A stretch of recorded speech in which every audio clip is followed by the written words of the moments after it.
Welcome to Tea and Cornbread, a conversation with Sean and Tracy, where warmth, wisdom, and community come together. Just like a good meal shared with loved ones, our podcast brings heartfelt conversations with incredible people who are making a difference.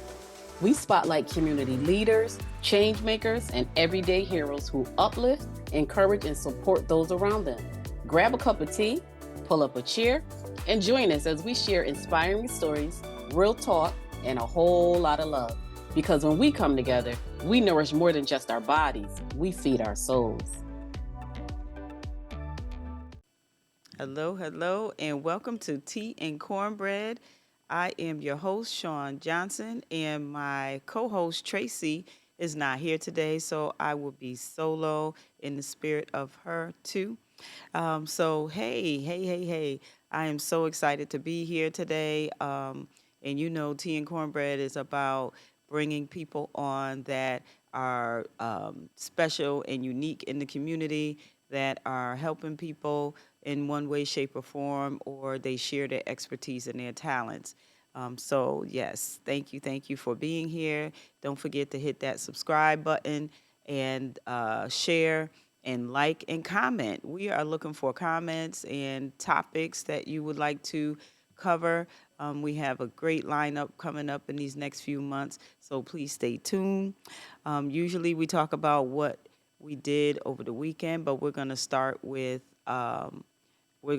breathing, and we're going to start with a letter to mamas, okay, instead of our devotional, but it's like a devotional. All right, so I'm going to breathe and get over my nerves, being here by myself today. So I'm excited. All righty, like we always do. I have clarity today, which is my favorite because it calms the central nervous system down, and it brings you focus and center.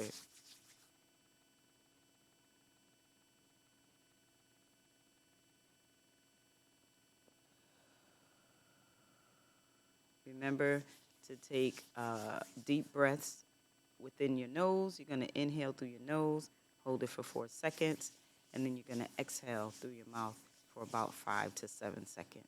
All right, and what this does, it calms your nerves, it brings oxygen to the brain, helps you get focused.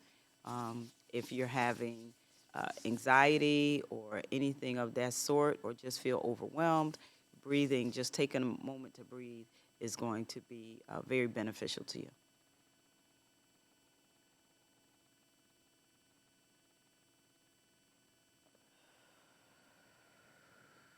You may feel a little dizzy the first time doing this, but that's okay. It's bringing oxygen to the brain. So if you were to do this into your daily, put this into your daily routine, you'll be surprised on how focused you would be for the day.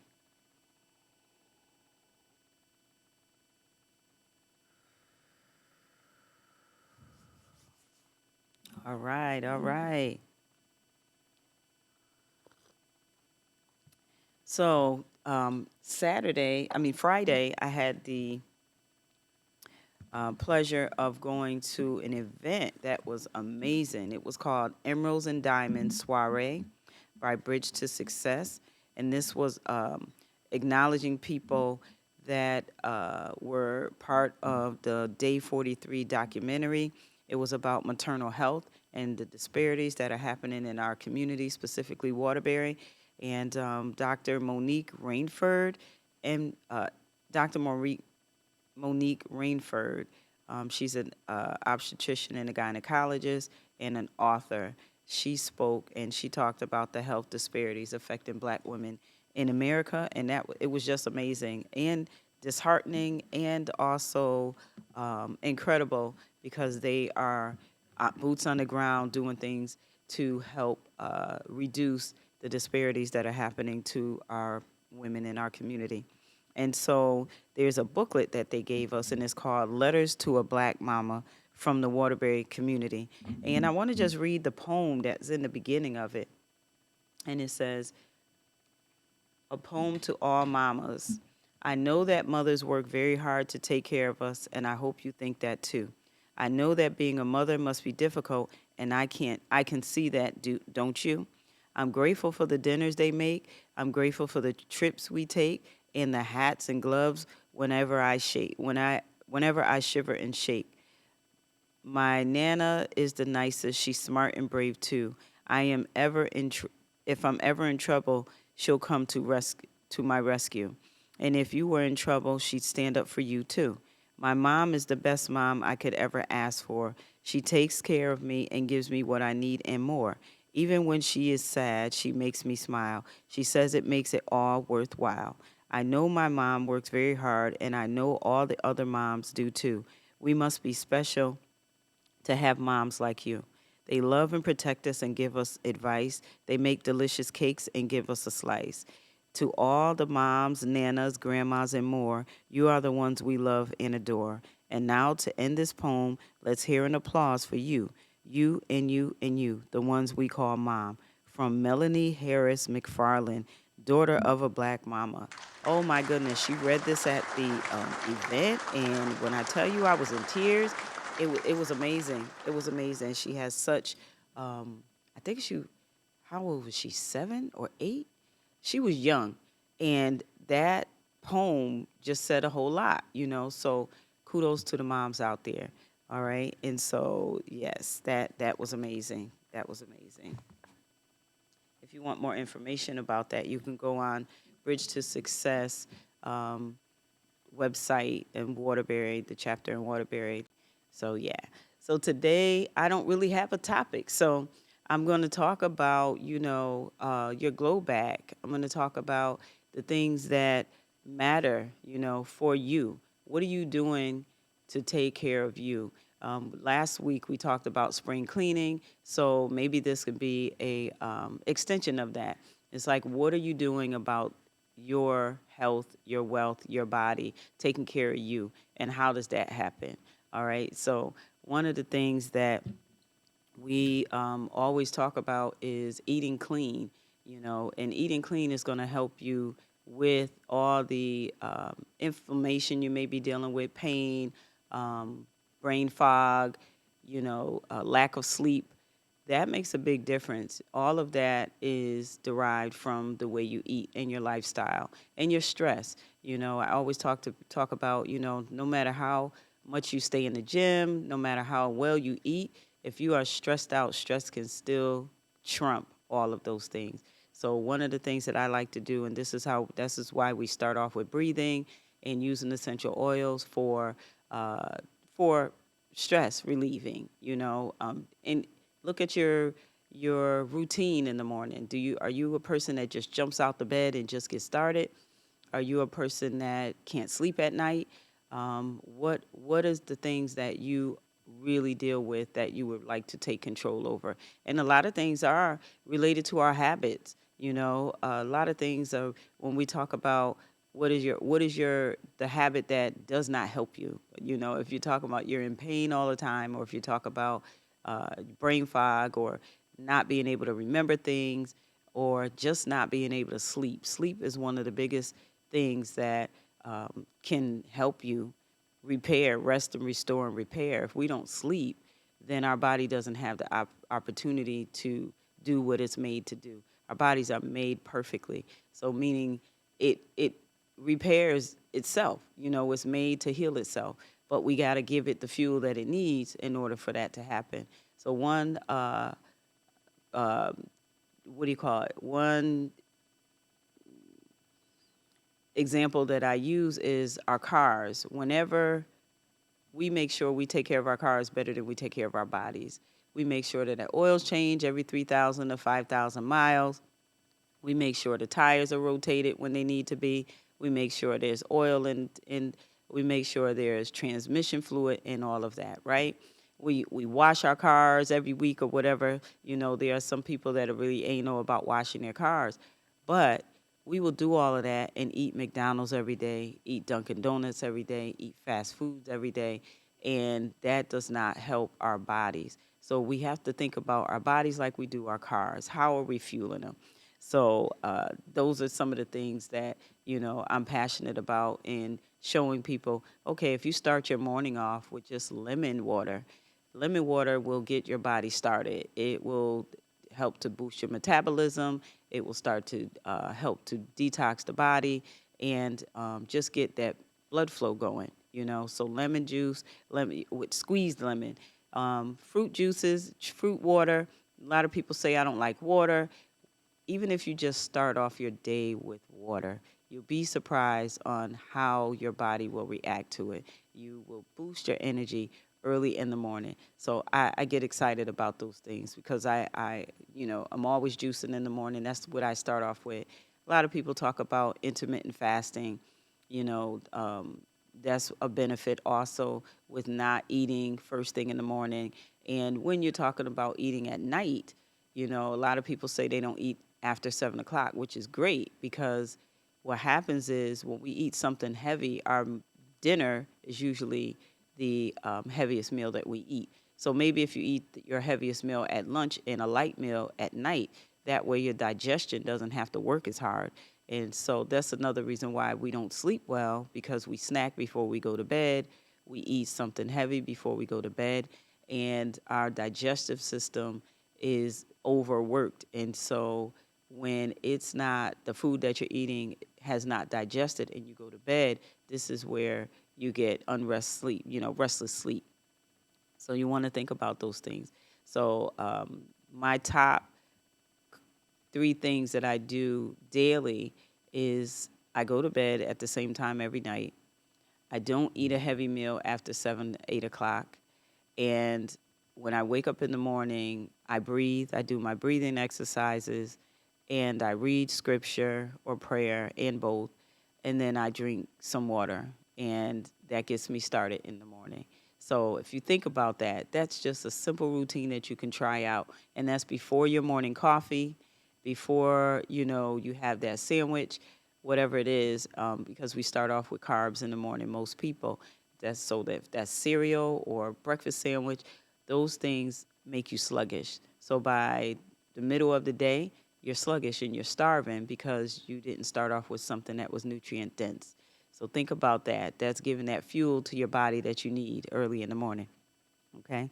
One of the things I want to introduce is I created an ebook, and it's called Your Glow Back Journey. Return to You, a workbook to heal, reflect, and reignite the light that has always been inside of you. So that's another thing is how do you take care of you? Mentally, physically, spiritually, how do you take care of you? What is it that you do?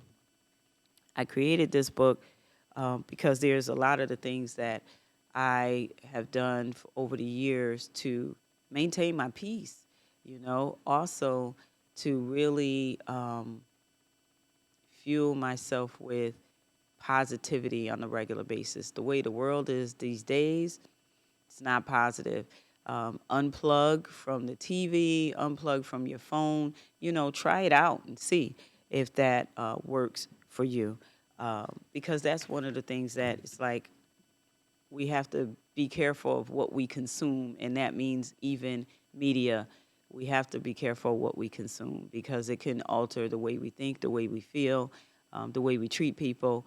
Those are the things that can happen when we're constantly watching things that are negative or against other people, or So think about how are you taking care of you. So I just want to read what glow back journey means, okay, to some people. A glow back journey could symbolize returning to your authentic self, the person you were before stress, life's changes, or external pressures dimmed before or external pressures that dimmed your light. It's about reclaiming your inner peace and your natural radiance of prioritizing self-care, healing, and balance. That is a lot, right? But it's really simple. It's like really think about what you like your life to be. What are the stresses that you deal with on a regular basis that can really be eliminated? Think about that. Do you journal? One of the things I do all the time is journal. Usually, when I'm journaling, I'm praying and I'm praying for others. That's a lot of what I do. And so that's one of the things that you can do or get started with. And it releases the things that you hold on to because when we're holding on to anger or we're holding on to stress or the weight of the world, It affects our bodies in all different types of ways. So, like for instance, if you're a person that's always angry, always arguing, always fighting, think about if you're having issues with your liver. Your liver is where you hold that anger. And so, if you're a person that has fatty liver, or they're talking about your enzymes are high, or having issues, think about what it is that you do on a daily basis. Are you angry? That's just an example. Okay. When you're talking about your journey in your glow bag, think about your happy times. Write a letter to yourself. Write a letter to your young self. Write a letter to your 20-year-old yourself, or write a letter to your future self. You'll be surprised. And when you write that letter to your future self, what does it look like? What would you like your future to look like? What would you like, if you're not 50 yet, what would you like your 50-year-old self to look like or be like? Those are some of the things that I think about on a regular basis. And I'm well over 50 now. And when I turn 50, I'm that person that loves to celebrate her birthday. I take it as a national holiday. And when I celebrate it, it's like, okay, what do I want to do next? So now I can't wait to turn 60. When I turn 60, it's even going to be more elevated. But when you're turning a certain age, don't think about, oh my goodness, I'm getting old. Don't think about that. Getting old is a blessing because people are not living long anymore. So think about, if I'm just blessed enough to make the next birthday, what would you like that to look like? What would you like your life to look like? Think about that. That's what this glow back journey means to me. And I wanted to share this with people, because there's a lot of women that I meet that are very sad, I want to say, sad for lack of a better phrase, or they are, you know, don't understand that life can be happy. And remember, you are responsible for your happiness. I say that all the time. No matter if you're married or not, no matter if you're single and you want a partner, think about who who would you be for a partner, not what you want in a partner. It's like, what would you bring to a partner, and be that person. And when you're that person, you'll attract that partner. So think about that. Um, Rediscovering your roots to your of yourself. Like, what is your foundation, spiritually, mentally, physically? What is your foundation? If you're a person that likes to stay in the gym, what different can you do in the gym? How does it make you feel? If you're a person that doesn't like the gym, like for me, I don't like the gym at all, but I know I need to move. And so I like to dance. And so I'll dance, to my favorite song. That's a form of exercise for me. And when I think about that, and I feel better, and my endorphins are up, and I'm able to like take on the day with no problems, and no pain and no stress. Um, yeah, reigniting your energy. How do you do that? And I just explained, I dance, and I'll dance in my house, and I mean dance hard, okay? I will dance in my house to my favorite song, and those that know me, I talk about my hype song. When that comes on, it goes, it goes. My energy is so boosted at that time. So, yeah, yeah. What is your glow back? What does that look like for you? I challenge you to write a letter to yourself. And if you do, let us know in the comments how that felt. You know, what is your glow? What makes you glow, rather? Not what is your glow, what makes you glow? Everybody has that ability to glow. Everybody, no matter what. Even through your traumas, everybody has that ability to glow and create that for themselves. So, uh, thank you for allowing me to rant. Thank you for watching. And like I said, go into the comments and give us some options of topics that you would like to see. We're going to talk more about essential oils in the next few weeks, too. Just maybe some snippets about certain oils that can help with different ailments, different things that you may be dealing with. So if you are interested in that, let us know in the comments so that we can make sure we bring the content that you're looking for. All righty. I thank you for being here, and we'll see you next time. Bye bye.